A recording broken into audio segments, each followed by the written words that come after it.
Now live to our editorial contributor Karen Morn in Pretoria, where judgment has just been handed down. Karen, a very good morning to you and thank you for joining us.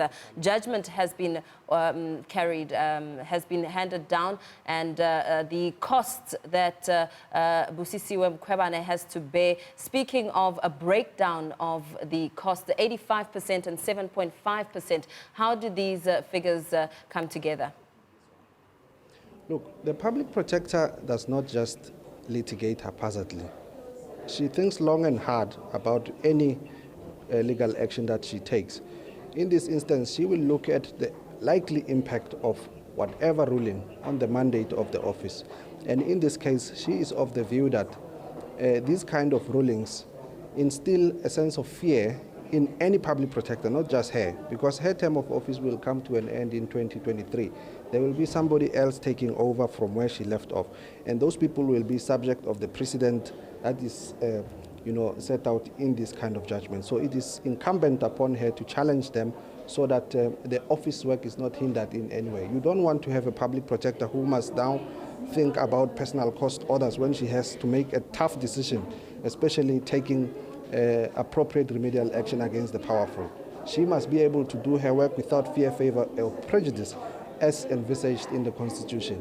Anything else will eat into the independence of this institution. Oupa, you're already facing a situation where the public protector has to pay an estimated 900,000 rand. 7.5% of the DA and CASAC's costs in this matter is surely to run into several 100,000 rand. I mean, Chief Justice Mkhwebane spoke about the implications of essentially her being brought to financial ruin. Is that her situation at the moment? Where is she going to find this money if indeed you fail in your bid to appeal this matter to the Constitutional Court, which is what you've indicated just now you will seek to do?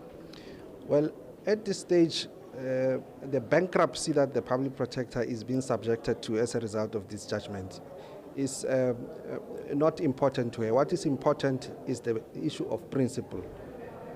She cares about this institution, and she realizes that there are people out there who are pursuing these personal cost orders, presumably targeting her as a person, when in fact they are damaging the institution, because these decisions will have an impact on future public protectors, not just this one.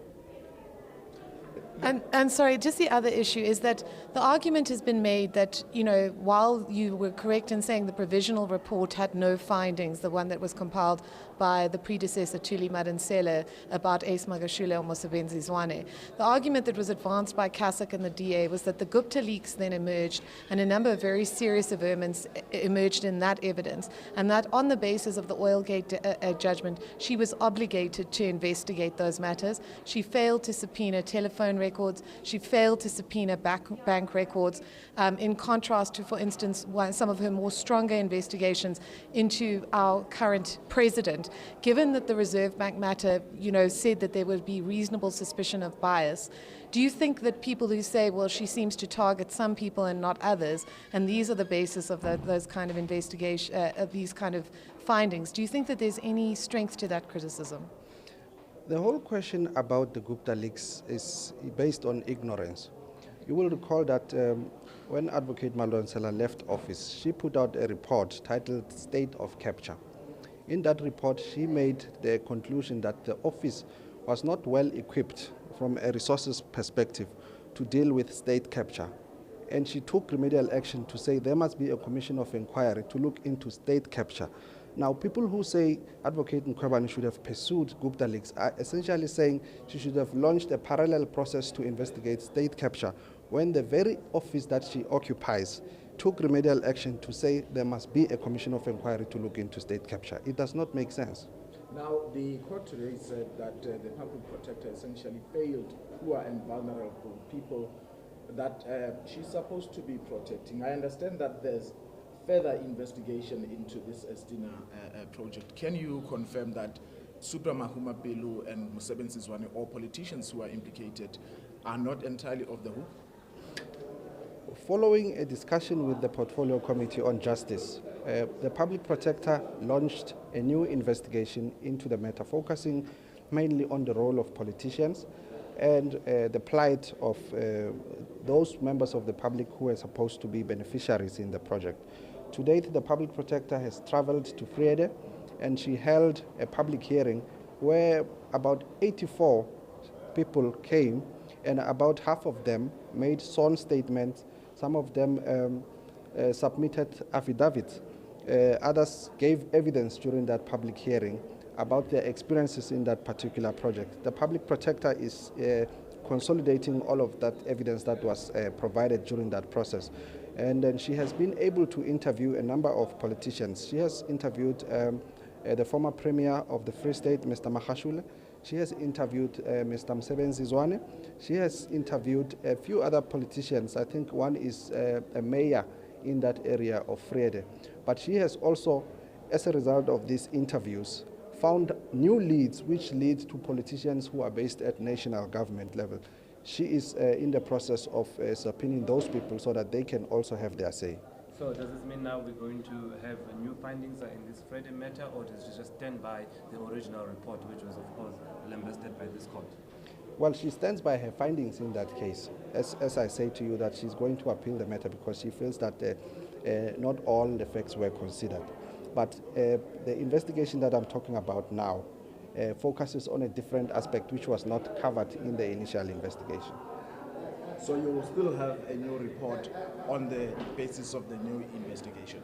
Yes, there will be a report separate from the one that is already public. So as I say, it will focus on different issues that were not considered in the initial investigation. So And then it's not a redo of the process, it's just a focus on a different aspect of the same process. When does Advocate Mkhwebane need to pay that cost order in the Reserve Bank matter? Do you have any idea on the timelines for that?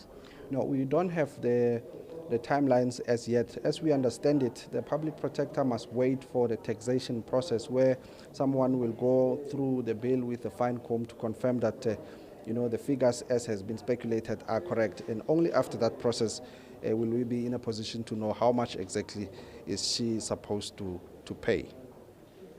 Thank you so much. Thanks, Good. Oupa Segalwe from the Public Protector's Office just after that decision by Judge Renel Tolme, which essentially supports the thinking of the Constitutional Court, but says that the Public Protector's conduct in this case, the Vrede Estina Dairy Project matter, was in fact, quote unquote, more lamentable than that in the Reserve Bank because she failed poor and vulnerable black people, the very same people that her office was set up to protect. Back to you.